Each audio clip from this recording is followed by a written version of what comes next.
All right, episode 35. Let's go. All right, so JJ, thanks for being back for another one of these conversations. But I know you just got over an illness though, so how you doing?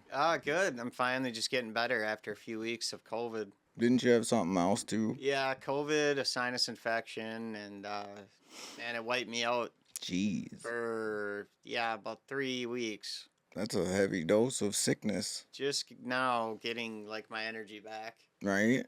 After when did COVID happen? Like 2020, early Yeah, 2020. yeah. Yup, and I had never tested positive for it, and then I went to the doctor, and No, you're not vaccinated, right? no, nope. So you're not vaccinated and you got COVID and you had something else with it and you were able to heal and now you're feeling a lot better and you're not dead and all this fear Yup, that they try to instill in everybody. exactly. I mean, you had COVID and something else, not just COVID. COVID and a sinus infection, dude.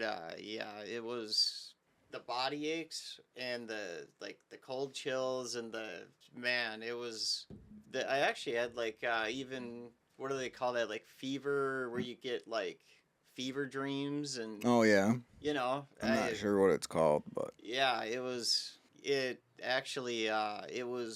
quite an experience with being in recovery now, hmm because that can set you back, because the entire time going through that, all as I could think about was how much I missed, like, yeah, opiates, everything. yeah. When you're feeling that weak Yeah, and you just want to feel good again, yeah, I can see how that would be triggering and cause cravings, to the max. right? Yeah, it actually, it really, I've told you this, on our walks, that it really humbled me because of the way I did, you know, Right? talk about like how COVID was. I came across all these years as almost like it was this non-existent thing, Yeah. you know. Like, because you never That's not had what I it. was ever saying. I was just saying like how it was handled and the gaslighting from Right. the media and everything. But Yeah. you So know, I'm glad that you were able to overcome it though. yeah, It's something with everything we hear that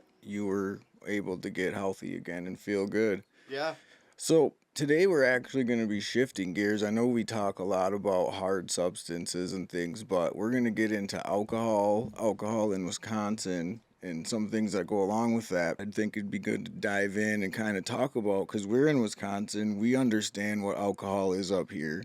Up here, we have a different perspective on it because it's just so ingrained in everything we do here. I mean, think about Wisconsin. From the time that you're a young teen, alcohol, your graduation, all the parties, events, family events, barbecues, you know, your parents, a lot of people have morning Bloody Marys. Parents take their kids to the bar to drink.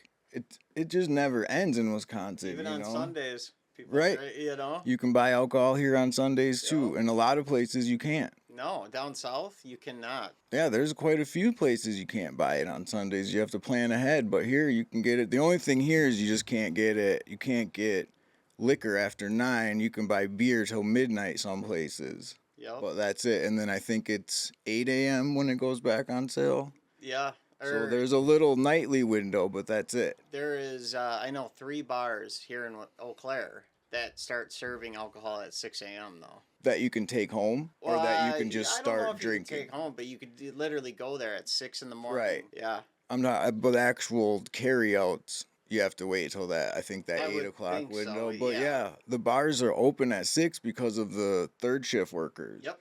When I used to cook breakfast at the VFW, all them third shift workers come flooding in around 6:30, and they're all ordering their drinks and ordering breakfast. Yeah. A lot of, at Big T's, I've seen that. Like the CNAs, nurses, all of that, Mm-hmm. that just got done working the night shift, that wanted to, just grab. They have, when I drank, in my opinion, they had the best Bloody Marys ever. I think Yeah. they're like nationally ranked. Like, Yeah, I think I've heard about that too. So, how has growing up in Wisconsin shaped your feelings on alcohol? it's like a rite of passage to be drinking. Like, I remember, it was a wedding. I can't even remember who got married. I was like 14 maybe, and we like during the wedding, they started letting, and they they actually let a lot of the younger, some of us, me and my cousins, like it started with like, oh, just let them have like a beer, and then they just, it was an open bar. They just kept like letting us do it to the point where like I couldn't believe it, man. I was like just really drunk, man, and just partying with everybody, and it was quite a wild night.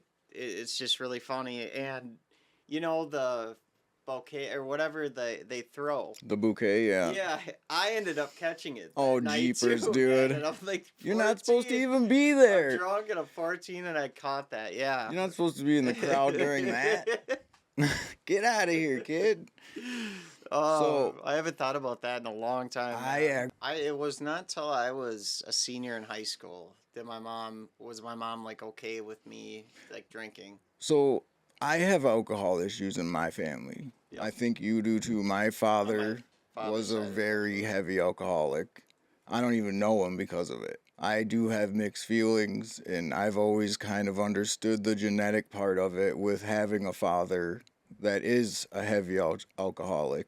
I mean, he passed away 9 years ago now at 60 years old from complications with his heart and different things, and I'm sure it's from drinking his entire life so heavily. And drinking and leads to smoking. I'm sure he Yep. smoked too. Yep. Yeah, there's no, I mean, it's debatable, the whole genetic factor, but in my opinion, No, it's been proven that there is genetics play a role. oh, yeah. Well, it's, in my opinion, like, you should definitely never be drinking. Like, if you have a family history that dates back. Well, and I mean, I have such mixed feelings because of my father, my own experiences, and now with mom's husband trying to drink so much to cover up the family problems and just keeping the family problems going because he just wants to drink instead of actually maybe talk to a counselor or someone that can give you the tools to get help, but you'd rather cover it up. And we both know what covering up gets you. Yeah. It gets you in a treatment program or somewhere worse because you cannot deal with your life. Yep. And what doesn't get talked about is the deadliest withdrawal is alcohol. Mm-hmm. You should actually look up the deaths from, From alcohol withdrawal, yeah, that like would be a you cannot, and I mean you cannot, like if you drink on an everyday basis, like right. hard liquor especially, like if they're at that point where they need like, at least like a liter of like vodka every day, you can't just say, well, I'm just going to ride this out. You will have seizures and die. Like Mm-hmm. it's actually so dangerous that they even, when you end up in jail, at least here in Eau Claire, if you say you're an alcoholic and you're going to have alcohol withdrawals, they actually give you, it's called Librium, and it's like a very, very weak benzodiazepine to stop you from having seizures. Like it's the only, like it just shows that even the jail, which does not care about your well-being, will, because you have such a higher risk of dying. Right. Here it is. Now that part never gets talked about with alcohol. Right. And I mean, it's like delirium tremors are very like serious. Like you hallucinate it. So they don't necessarily have like just withdrawal deaths, but they have like alcohol related or Yeah, alcohol that's how they would word induced it. type Yeah, that makes deaths. sense. So yeah, I actually do have some of the numbers. If you look at alcohol induced death from 1999 to 2020 is up 158% in adults 45 to 64, and it's up 112% in adults 25 to 44. So Since that's from 1999 to 1999 what? to 2020 to just before the pandemic. Why do they? Why do all of these studies seem to always stop? I'm sure that there's issues with getting them together since the pandemic. You know what I mean? And things aren't quite the same, so they probably don't have quite the same studies and numbers the way they did before. They'll come again. I know In a during the couple more years, lockdowns, I'm sure we'll have new numbers again. it went up to like 450% alcohol sales did. Right. People had time on their hands and Mm-hmm. especially in this state. So those are just the numbers up to that point. But if okay, so alcohol ranks third in alcohol consumption in the US with 64%. The average in the US is 55%. So we're well above average with alcohol consumption. And not only that, 25% of Wisconsinites have reported drinking excessively in the last 30 days. Of course. So When I don't think there's ever been a time where Wisconsin doesn't do that. that's what I'm saying. So 25% of people reported that they did in the last 30 days. That's quite a few people. How many? I wonder if there has to be. You know how like there's a lot of cities that are dry cities. Like they don't allow any alcohol or sales or anything. I wonder if they have that even in Wisconsin. I'm sure they might, but one thing weird about Wisconsin too is how all the small towns have two or three bars. Like you go into the four-way and there's a bar here, here, and here, and then like a gas station and a store, and it's just Mondovi. bars to people is really crazy in Wisconsin. Oh, Chippewa, I think actually has more bars per. I think we did that on a past one of our earliest episodes. Yeah, we touched on it a little It bit. was Chippewa was up there, like it was per capita. Right. Yeah, so let's see. Wisconsin has 8 bars per 10,000 people. And Montana, it wasn't the highest because Montana has 8.6 and North Dakota has 9.9. So we're falling right in that third region. But that's per capita, right? And that yeah, they don't have the population we do. I know North Carolina and Montana probably. Right. But it is interesting that we have so many bars. There was an old joke I remember growing up. It's like, which bar did your parents meet at? Because it just seems like so many people I grew up with. It's like their mom and dad literally. It was always they met at some bar or tavern. Here's another interesting thing. Unlike most of the country, Wisconsin has 2.7 times bars, 2.7 times as many bars as grocery stores. Okay, so there's more. Okay, that doesn't surprise me. That's funny though when you look at stuff like that. Dude, and it's so cheap. Like some of those things that are really potent, like those they were 90. I want to say like $1.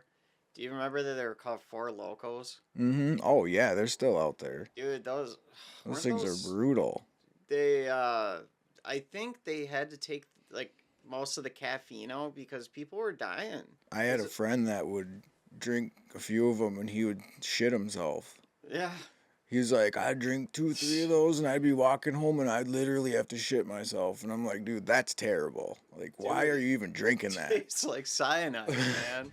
The only way I ever was able to drink one is when I mixed it with some like fruit juice or something, like half Four Loko, half fruit juice. That's the only way, and even that'll get you messed up. It's so funny, man, because I remember I think it was high school or yeah, it had to have been just around high school or right after. But somebody showed me yeah, just the quick trip slushies. Yeah, Just pour that in it.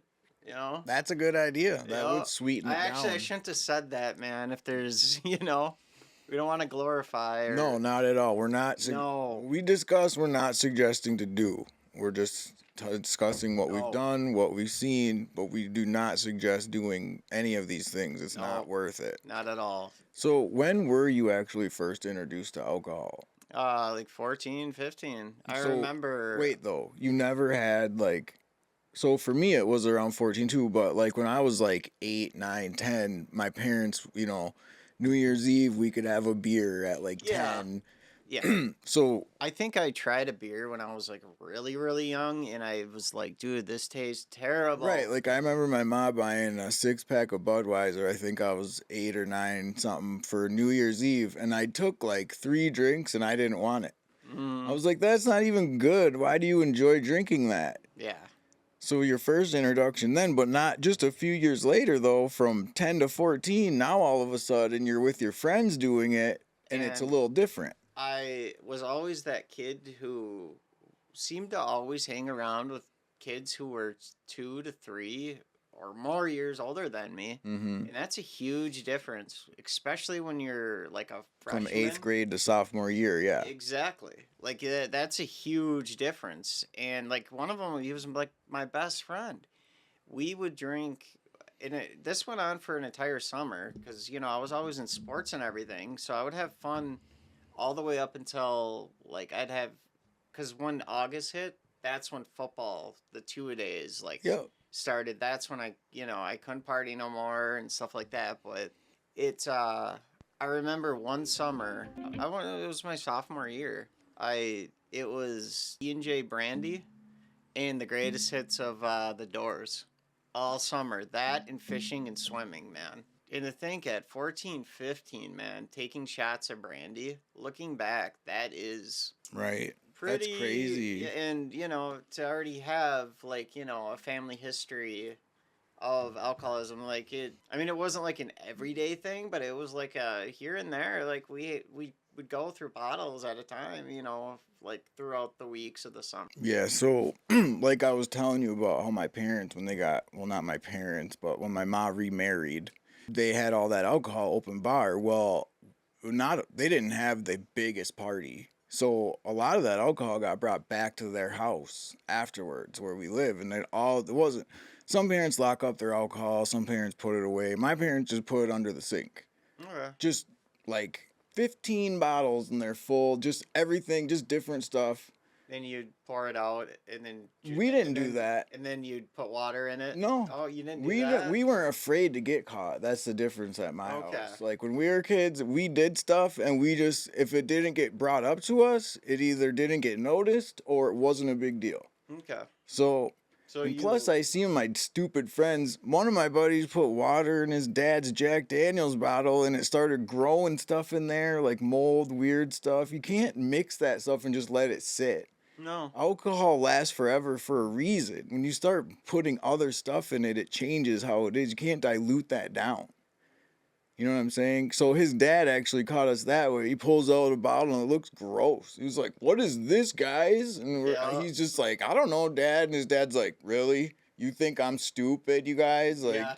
And that is so funny too. It's like, it's something, like it takes one to know. Like when, yeah, it's just that is really funny. so what we did though is from probably 14 to 16, we drank up all those bottles. But it would be, What kind of liquor was it? so at night when my parents, when they'd go to bed, I would have like a friend over or something, and we'd always sit outside and drink. It was everything: Jim Beam, vodkas, SoCo, rums, Bourbon just is pretty, yeah. like so many different things. And Wild turkey. they actually didn't really start noticing until the bottles were like, a lot of them were like half gone. Yeah.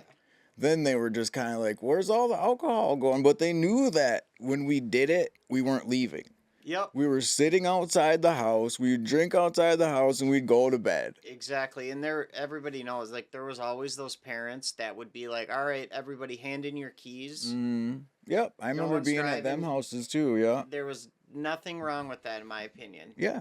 Just safe, because I'd rather, at least that's how I would do it. If You're my kid was 16, or whatever, I would. you're letting the kids experiment in a Exactly. safe manner. And as long as their parents know, like, just the whole thing, and it's, they can't let them just get, too wild. Yeah. Right.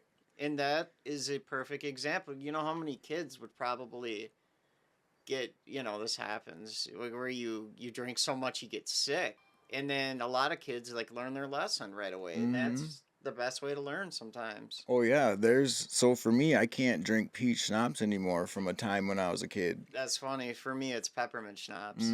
Just drinking it straight out of the bottle. And root beer schnapps is another one. That was the first time. Oh man. When you throw it up, that's all you can just taste. Yeah. So the first time that I was drunk, my friend had babysat for his older brother, and his older brother said, "I'll buy you guys a pint of root beer schnapps." We're 13, 14.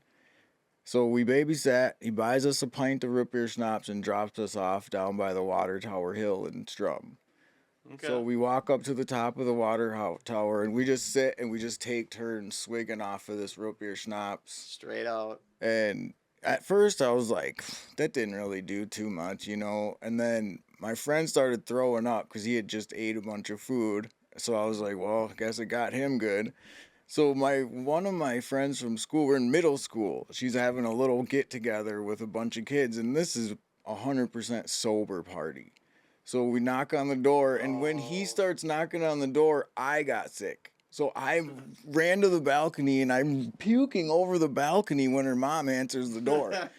And she's like, "What's going on with Dave?" And he's like, "David will be all right. We're going to go He's got downstairs." the And she's flu. like, "Are you sure?" And he's like, "Yeah, David just doesn't feel good right now. He's going to be just fine." And I'm like, "I'm good. Just go. I'll be there." Like, dude, it was one of the weirdest time. She was one of those parents who just wasn't going to really push it. She's like, "Obviously you guys did something, but I'm not going to make a big deal as long as you don't ruin anything or hurt anything." Yeah.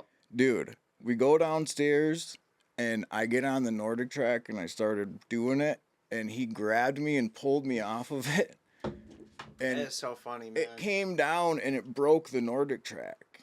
And I was like, "Dude, now you started something." Like The one skis came yeah. off. Okay. No, it actually the top thing like broke. That's so funny, man, because our era, it probably, anybody who's like Gen Z or whatever, probably doesn't know what a Norditrack is. Right. But growing up in the 90s, early 2000s, yeah, my mom had a Norditrack. That's just funny. I don't. I actually What were you doing on that thing, man? typically Drunk? attribute my first time getting drunk to the first party I was at a few weeks after this night, but that was the real first time that I got drunk away from home. It's really funny to think about that. We left right after that. Nothing ever, we didn't, it wasn't too big a deal, but I do remember that very well. Working out on a Norditrack drunk. Yeah, but the really messed up thing is a couple weeks after that, I was at a party getting drunk, and I got really drunk. I called my mom at 2 in the morning to come get me because I knew she would. Yep. I called her. She came and got me, and the couple days later in school, I get a restraining order saying that I was driving by my ex. I'm 14 years old.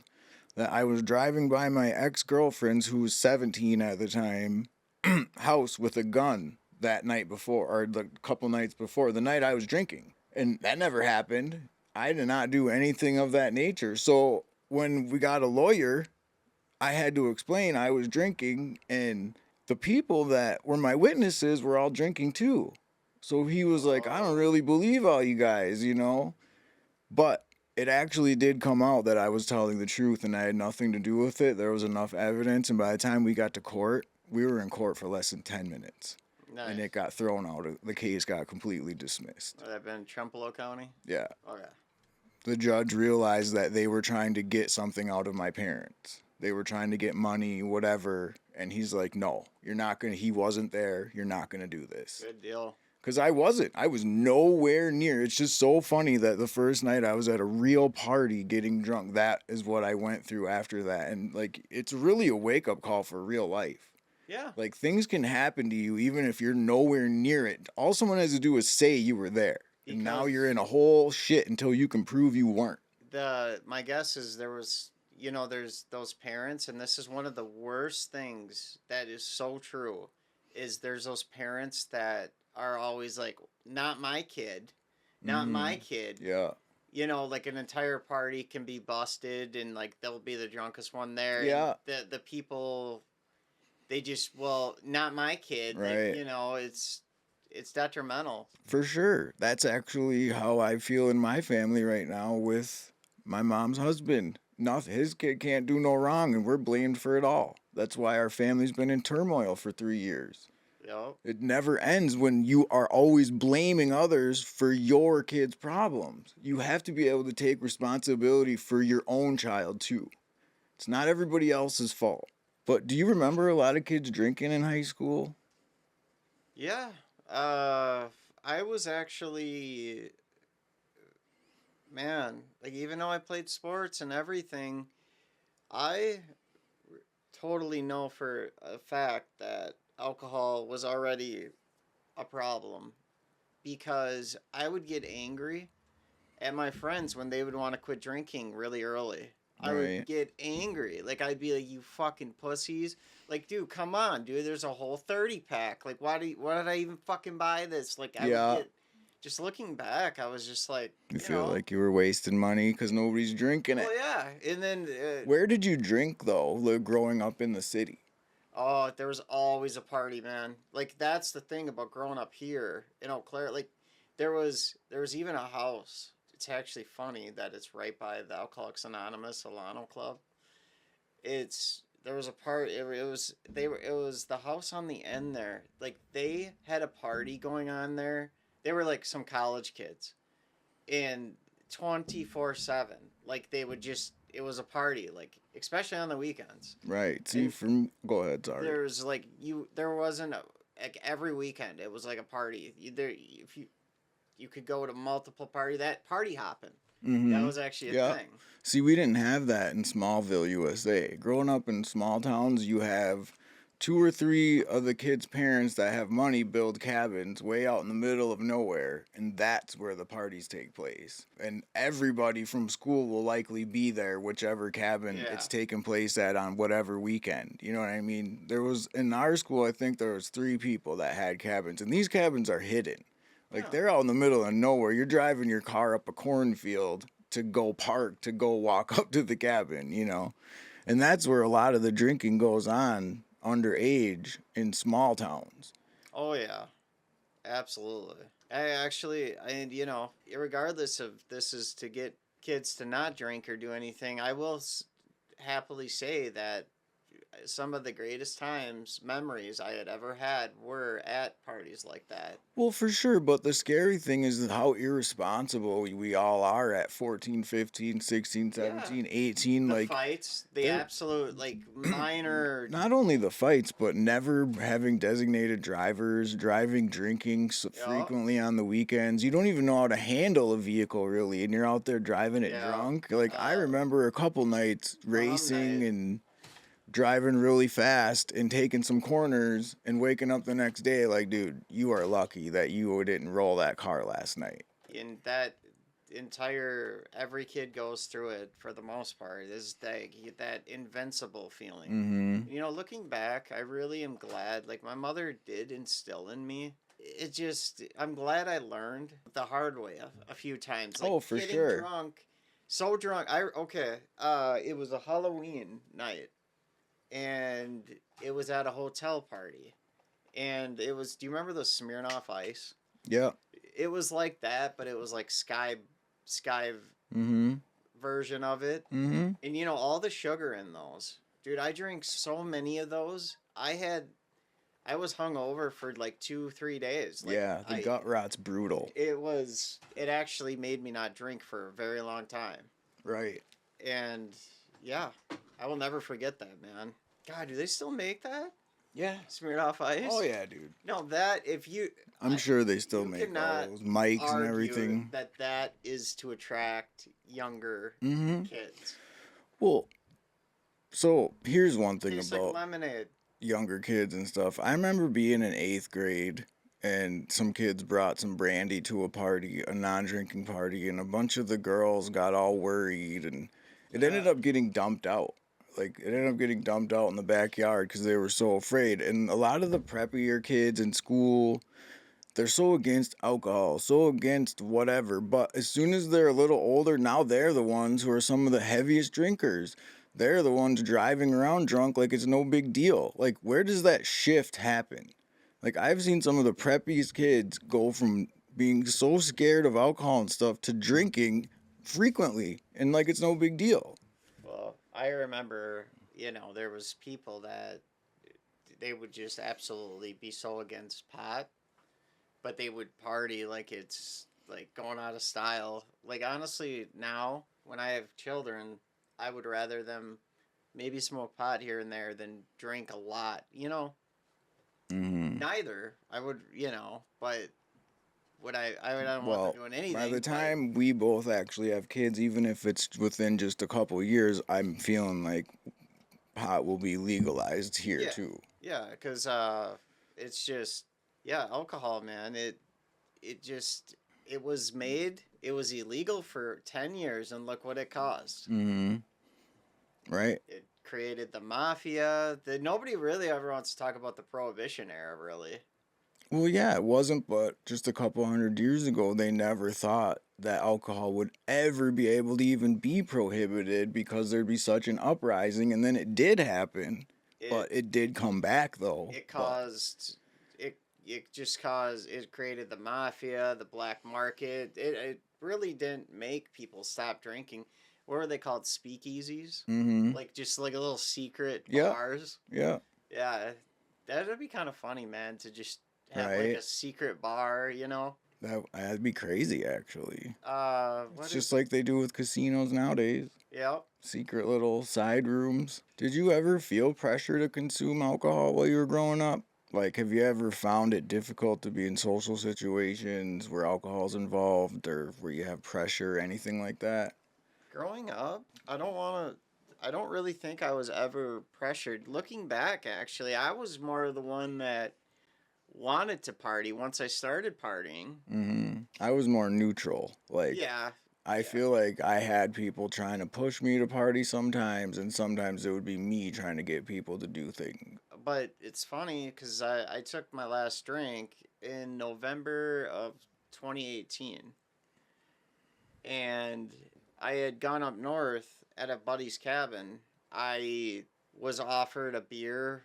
I literally like lost track of counting like how many times I like after like 36, 37, 38 times I was offered a Mm-hmm. beer. Right. And it's just like it is so like I was kind of saying earlier, like there's people that will not trust you if you don't have a beer, you know, and it's just like Well, it's so ingrained in even just our backyard barbecues, though.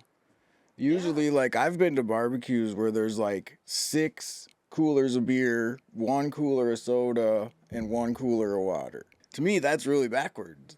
We have tons of beer and alcohol, but just a little soda and water. yep. You That know, sounds about right. that's what, yeah. I That mean, it happens frequently. like you don't see people freaking out like, you know, when the soda didn't get, you know, ice put on it on a hot day. And alcohol, how many like marriages, abuse, like how many people are in prison for the rest of their life because of the decisions they made while under the influence? Exactly. The DUIs, the list goes on, man. And I, you know, being in detox in the past, like at Ellie Phillips and everything, Mm, I will never forget what alcohol withdrawal. Looking at people that going through that, right. that is they can't even like, you know, they can't even like taking a sip. Yeah, It's it's just like a, they're yeah. yeah, it's serious and it's just yeah.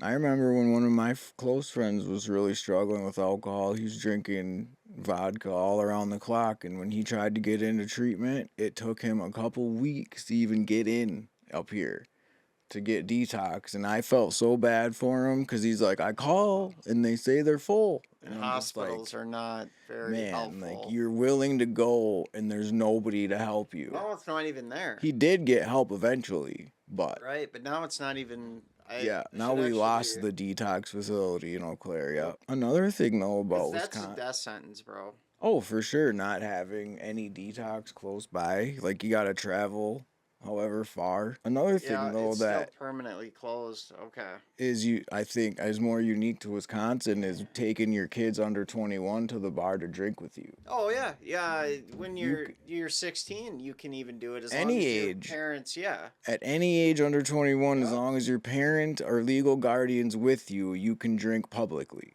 Yep. I've done it. But yeah, I've when I was younger, I remember it wasn't very often though, and my parents did not let us get drunk like some parents do. They would let us have maybe one, Okay.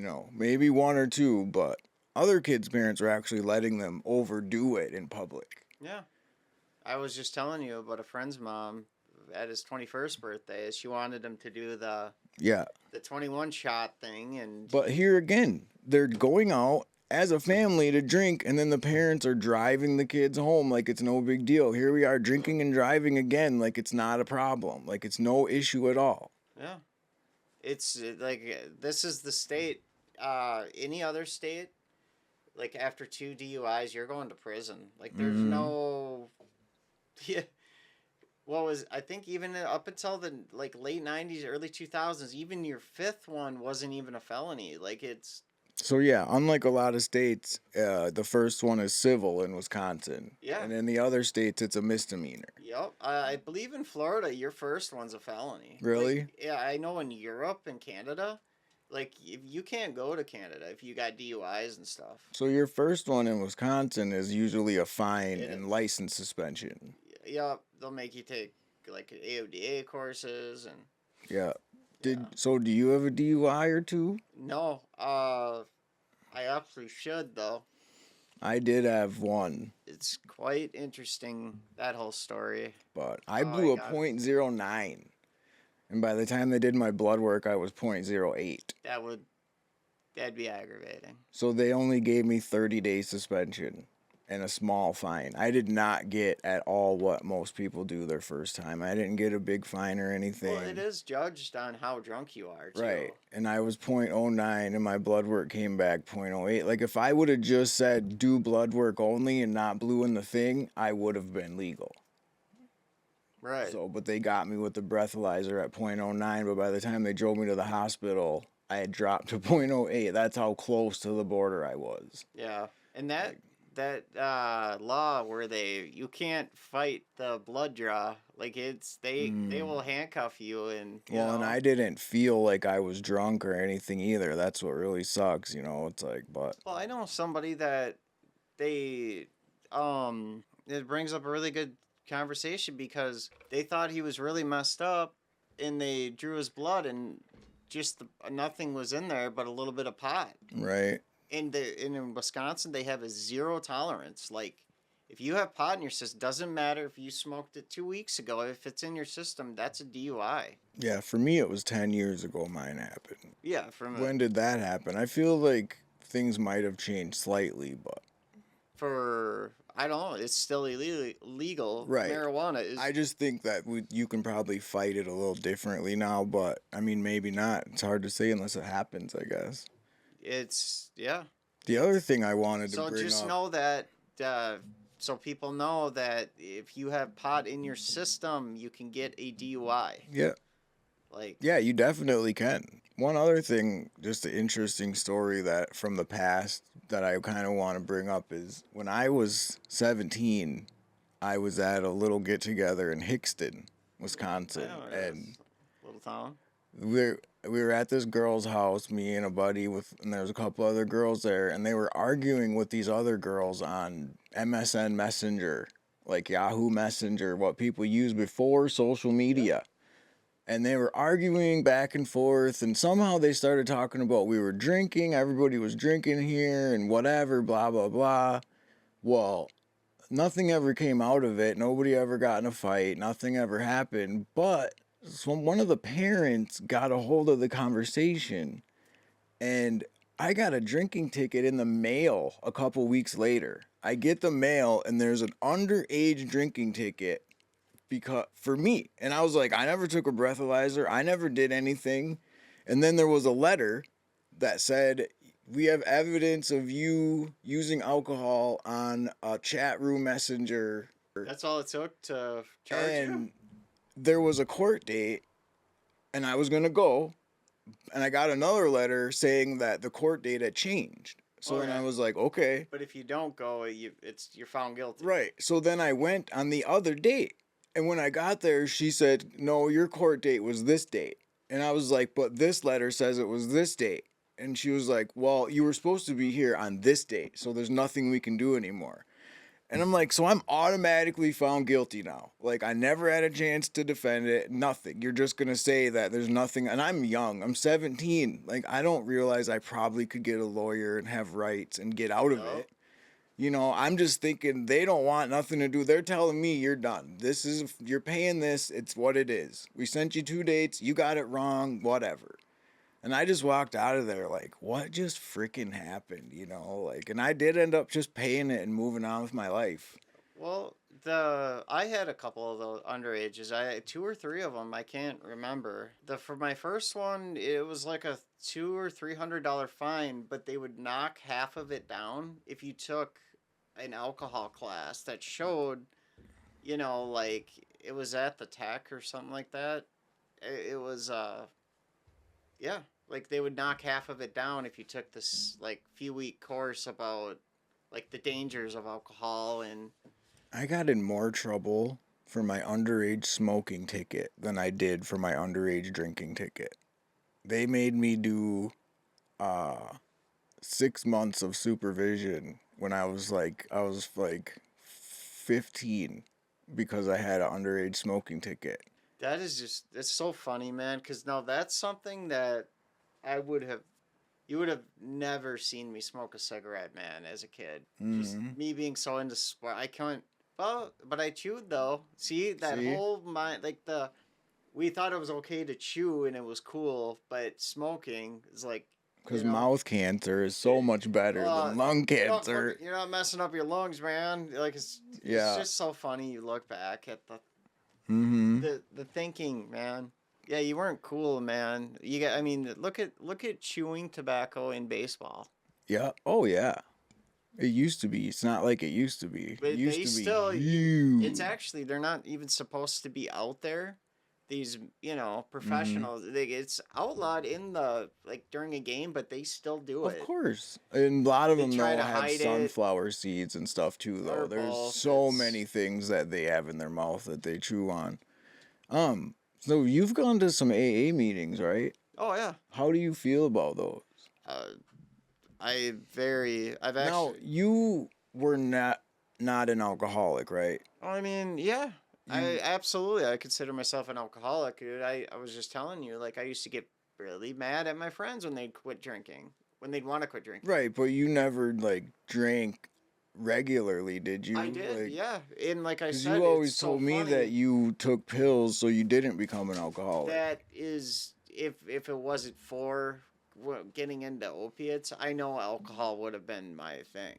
It's just so funny that because it was so much easier, I like the opiate buzz that in the smell of alcohol too. It was just you. It was it's so much easier to take pills than drink on the job. That's I honestly, if there's a positive way of looking at things in life, I honestly believe when I got so into painkillers, it saved me from like probably killing myself with alcohol. So that's why you go to AA. Yeah. Well, yeah, but it's not like AA is only for No, I know alcoholics. that. It's like, it's there's so many people in AA that had, problems with drugs and Mm-hmm. everything, and For then sure. there's NA, but Yep. it's yeah, I have some of the greatest people I've ever met in my life. I've met in Alcoholics Anonymous, and boy, my first sponsor many years ago, he wow, looking back, man, if anybody deserves an award and dealing with the shit that I used to put him through. Like you want to talk about having your work cut out for you? He would bring me to meetings. Like I would always be like nodding out in meetings and just looking back, it's just so embarrassing, but that's what's so awesome about those meetings is like it doesn't matter. Like they want you Right. to get better. Like Yep. they will never give up on you. Like it I don't know. I because this when you are an alcoholic or suffering from addiction of any kind, we all of us feel so alone. Mm-hmm. And I'm not saying Alcoholics Anonymous or NA is the only way, but I hate how there's so many people have this negative outlook on it. This it's a cult, it's this that, and then it's always the whole religion part about it like gets really Right. thrown in there, and it's like it's a god of their understanding, a higher power. Your higher power can be anything. It could be your kid, whatever can keep you sober. Mm-hmm. For Like sure. and there if people have anxiety and they don't want to talk in front of a big group, they have candlelight meetings in the dark. They have smaller meetings. They have it's called the brown bag meeting. So they try to support people in many ways. Yeah. Yeah, it's I'm a better person because of them. That's good. Because of AA. Good. Absolutely. Awesome. It's good that AA it's and NA benefited you too. because I go to school for substance abuse disorder counseling, and there's somebody in my class who also says that. AA has greatly benefited him, and he wouldn't be where he is without it. Yeah. He gives it a lot of credit. There is a thing I do want to talk about. Once I remember at one time I needed a sponsor, and 25, 26 at the time, I think. And this young this kid was like 18 or 19. And he got like that class I was just telling you when he got a deal, like a situation because he wasn't 21, Mm-hmm. and he had just like a little bit of alcohol in the system and, as driving. And he was forced to go into like a class and they considered him an alcoholic. And it's like he was, because they thought he was an alcoholic, he forever now thinks he's an alcoholic and he gets put in the system Yeah. like it. Then he starts going to meetings and he believes it, and there's nothing wrong with that. But it's like, in my opinion, I just couldn't relate to this kid who has never seen, like, I don't know. I So just he got think, the idea put in his head, and yeah. he really can't let it go now. And Like it's it's, really. there's nothing wrong with that, but it's just, in my opinion, there's just a different way of looking at it where, Mm-hmm. and maybe that did save him from keep drinking. Yeah. You never know. Well, that's what I was thinking. Maybe the positive is by him seeing that he was like, okay, I have to stop. I'm actually an alcoholic. Other people are saying I'm an alcoholic. Yeah. Because for some people, when someone else validates it, now it's real. But those AODA courses, Yeah. like you said, if you drink, if as long, or what is it, 2 beers a day, Yep. you're not considered alcoholic. Like, Yeah. who wrote that? Exactly. Exactly. 2 drinks every single day. So what about 2.5? That's alcoholic. Yep. Anything over 2. So if you have 2 beers and a shot, now you're an alcoholic. That's why I don't like it. That's not how it is. One size fits all. It's not proper. Yeah, that's, If you're gonna be sober or not considered, you cannot be using it daily. It's like, how do you compare that to anything? Like, are you not a cigarette smoker if you smoke 1 and 2 cigarettes a day? I don't get that thinking. you do. It's a way of letting people You do only did 2 something. lines, not 3. Right. Cocaine. What the? It's Yeah. a way of justifying and making something okay that really shouldn't be. Yeah. Well, they ain't this state, man. Like, they ain't gonna. In my opinion, this will be. I don't think they want pot legalized in this state because I think it'll affect the beer sales. Well, and I've heard Alcohol. many things about we have a lot of the past generation still in Wisconsin keeping things the way they are. We don't have the younger mindset here yet trying to progress into marijuana, things like that. We're sticking with our alcohol state. Well, just think about this. Like, I always liked having pitchers of beer when I drank. Like, Yeah. it's like 8, 9, 10 pitchers with a group of people. Would people do that with water and like soda? No. Just think about that. Mm-hmm. Like, there is no, like, you don't drink alcohol for the taste. I liked beer though. I didn't like liquor. Well, right. That's exactly. You don't drink it for the taste typically. No. You drink it because it's doing something to you. Yeah. I I was absolutely an alcoholic, man. In like high school, I mastered. A buddy of mine showed me the way, like, cause when somebody would pour into a Yeah. beer bong, like it would get so much foam, and that is like what would like not be easy on your stomach. What you did is you'd hold up the one end, and you'd pour like 2 or 3 beers in the thing, and then you'd let the foam, like, fizzle out, and then you take it like this, the plastic beer bong, and you see you'd have like 3 beers in there, and then you just go like that, and then Mm-hmm. there it is, just 3 beers down the hatch in under Yeah. like 2 seconds. And I remember just being like so proud of that. Like, I was Of just course, like, when look you're what I younger. did. Look what I just did. People are proud of Let's see if keg you can fit a stands, yeah. all kinds of shit when they're Wow. younger, dude. Yes. People, that's the thing. That's 22 part of the seconds. drinking that people think is cool, is being able to do stuff like Yep. that. In Like, fact, that just brought back. It was actually the very It was right before Christmas break, and that was always a blast. You Yeah. remember? We'd have 2 weeks off of school, Mm-hmm. Well, yeah, and and drinking in school is usually on weekends and vacations. yeah, and the football season was over with. Yeah, it was, and I remember me and my best friend. We were like, "Let's go get some pot.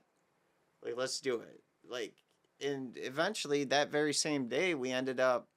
His older brother's friend was already in school at Stout, and Stout is they throw some pretty big parties out there. And I Mm-hmm. remember being that young and being at a college party Oh yeah. and doing cake stands. That's what I just it was just Right.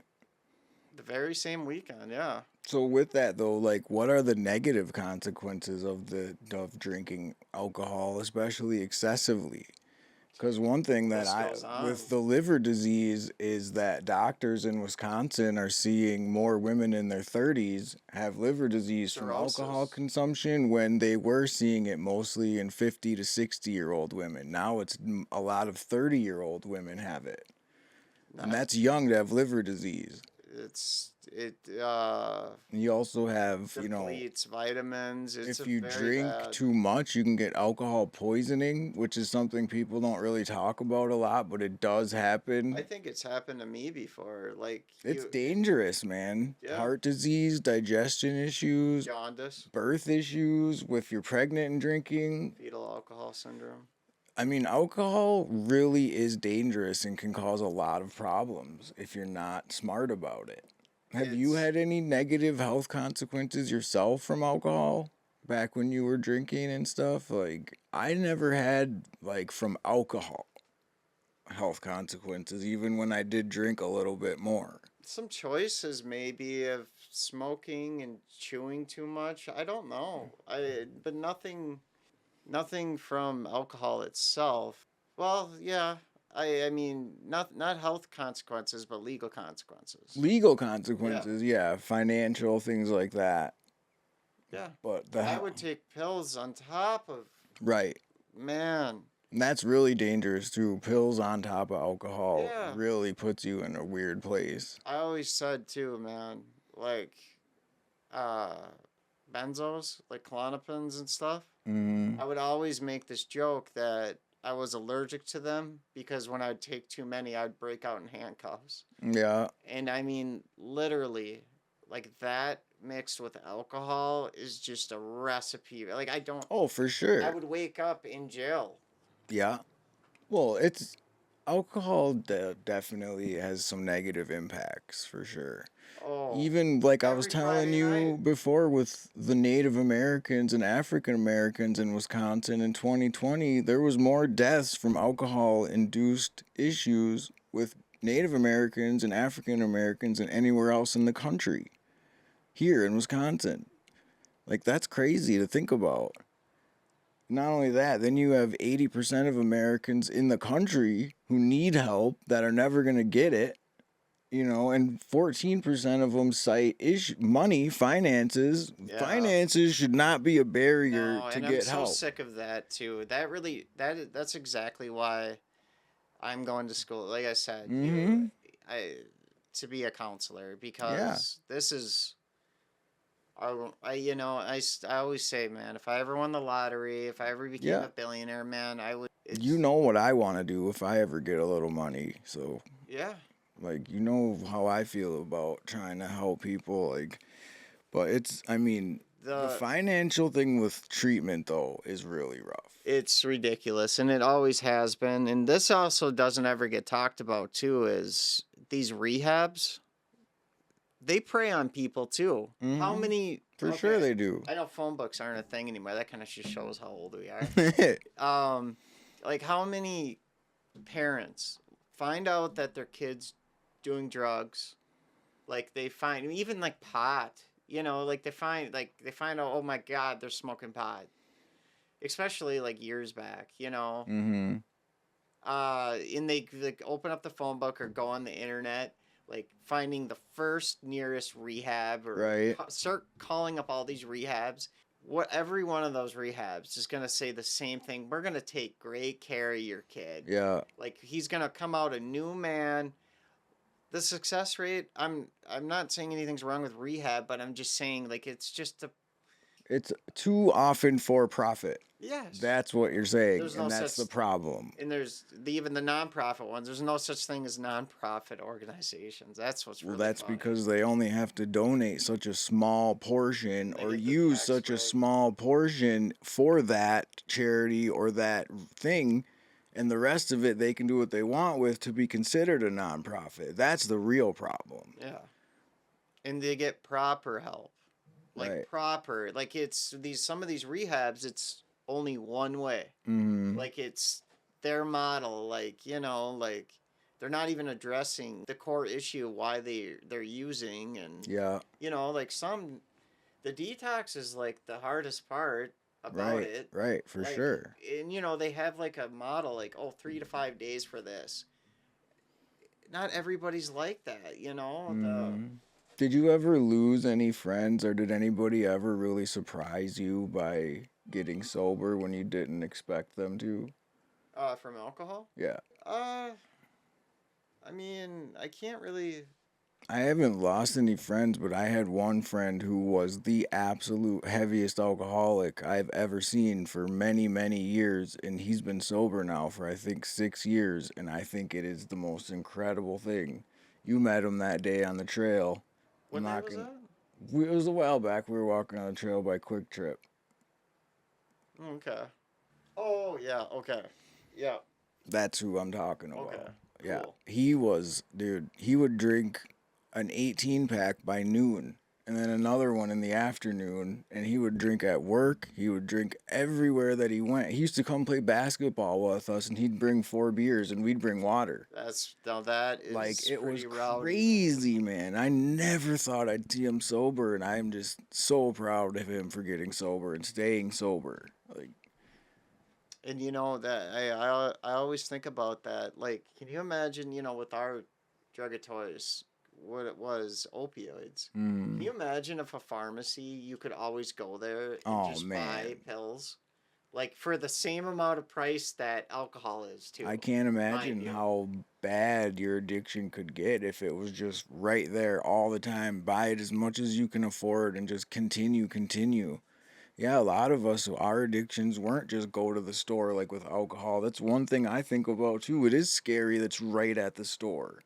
Every time you go to the store, there's a chance of being triggered if you're recovering from alcohol. Gas stations, it's right there, like Mm-hmm. right by the cigarettes and Right. everything. It's Yeah. they have the Well, and now even like this isn't alcohol, but even like with the THC, like the other, I was telling you the last week at the clinic, somebody was drinking a THC drink in the clinic. yeah, Like now yeah. You're people starting to have to see get those now. worried about being triggered by that stuff too. Like people just carrying around THC drinks like it's no big deal. Like people, it's not registering. This is the same as a beer. This is mind altering. It makes no sense why people think it's different. They do because it's I don't know. It's aggravating. That's, I guess that for me, I've always tried to keep alcohol at somewhat of a distance because Yeah. I was always aware of my father and the genetic stuff. And it's just always something that I was more careful with. But then with that, I wasn't careful with the painkillers. And I did end up becoming dependent on that by not keeping that within the same thought process. And it wasn't until after my family found out I was involved with painkillers that I was told my father also had an addiction to opiates. So I only knew about the alcoholism. Really? Yeah. Okay. But then once they knew I had an issue, now he does too. And that, If I would have known that earlier, it might have been a deeper thought in my mind that you really got to be careful with this stuff. when you You know. drink on top of opioids, your liver is probably just screaming. Mhm. Like, it, Oh, I can only imagine what the damage done to the liver with alcohol and opiates at the same time. It's really crazy. Do you have any advice for people struggling with alcohol since you went through it and you've been in AA and yeah, uh, like I said, if when you are drinking heavily every single day. It is not something that you can just abruptly stop. Right. Like you need help. Like in this is honestly like a lot of people do not know this. Like you have like an 80 or 90% chance of like having like seizures and everything.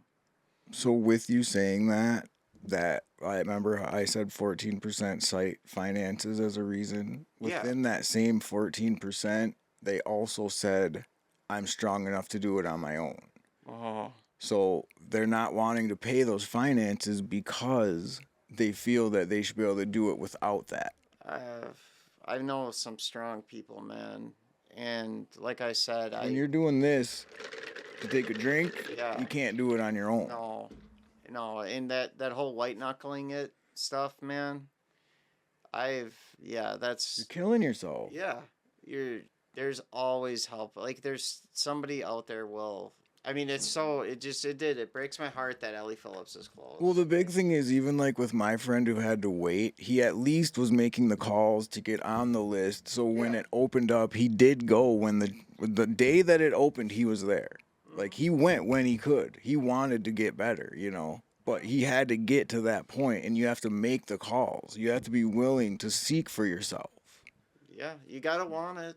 You really do. You have to realize there's a much better life than being under the thumb of substance. It took me a long time to truly understand what it takes to overcome substance. It's the worst thing like that could Trying ever to do happen to it on somebody. your own is It's a impossible mistake. in my opinion. It's a mistake. You need support to Yeah, overcome substance. yeah.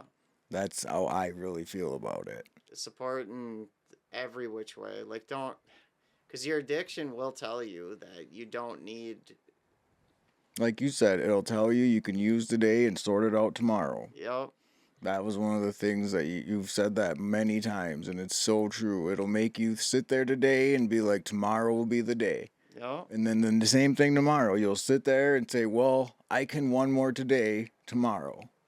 And the cycle will go and the go until you want it. the definition of insanity. Hmm. But yeah, is there anything else you want to add about alcohol today? No, just it's uh, it's not harmless. Right. Well, that's right. Remember that alcohol is it's See, very dangerous, and because it's legal, too many yep. people are willing to give it a pass, and that's one of the biggest problems with it. It is as dangerous as street drugs, and it does need to be taken seriously. In It's not. fact, it causes the most destruction and death and out of all drugs. And it can ruin your life easily if you aren't careful with it. I Yep, mean, one bad night of drinking can change your whole life forever. yep, It's just like drugs. One night is all it takes. yep. But too many people think because you can buy it at the store that it's not like that. Well, there's advertisements for it constantly, And and that right. And what else is cigarettes aren't advertised anymore. no, Drugs aren't advertised. So what else other than alcohol like that is advertised?